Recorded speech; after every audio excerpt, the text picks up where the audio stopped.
वालेकुमुस्सलाम व रहमतुल्लाह। देखा है मेरे नबी ने और किसी ने भी देखा नहीं है। सबको देखा है मेरे नबी ने और किसी ने भी देखा नहीं है।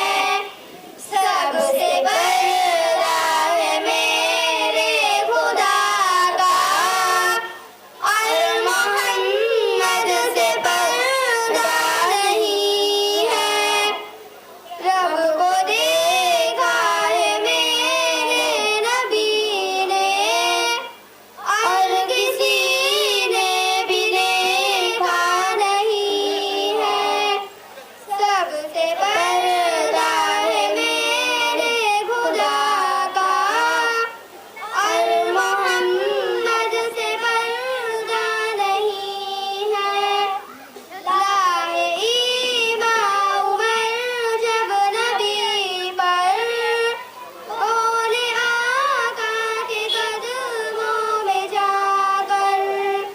लाए ईमान उमर जब नबी पर बोले आका के कदमों में जाकर।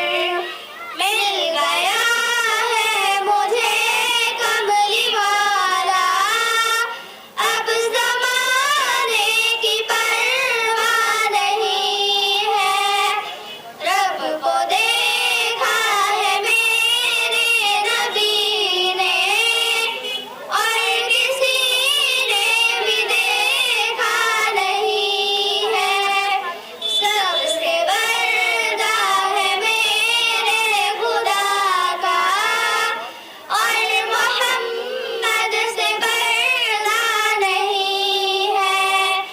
देख दीगर ज़ुलेखा नबी को, हुस्न यूसुफ पे हरगिज़ न मरती।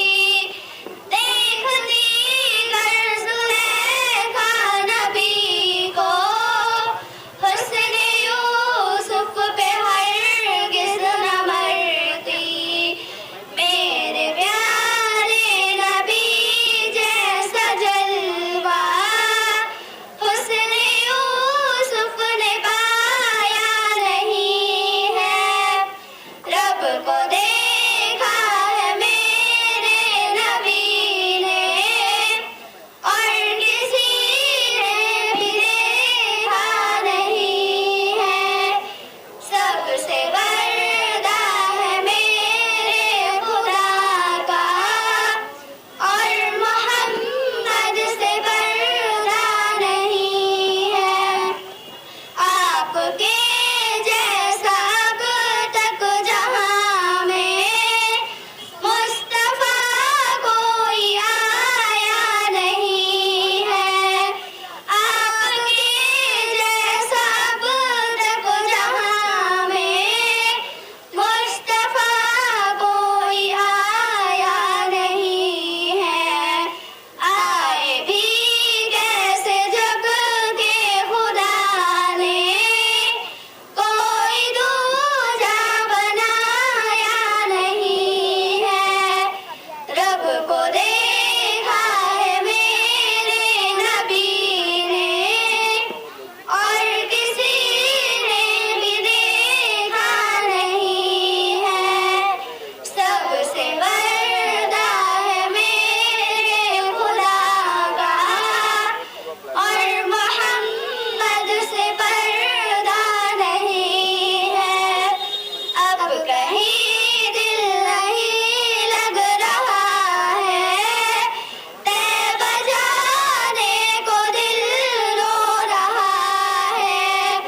अब कहीं दिल नहीं लग रहा है, तैबा जाने को दिल रो रहा है। मौत आए मदीने में अमजद और कोई तमन्ना नहीं है। रब को देखा है मेरे नबी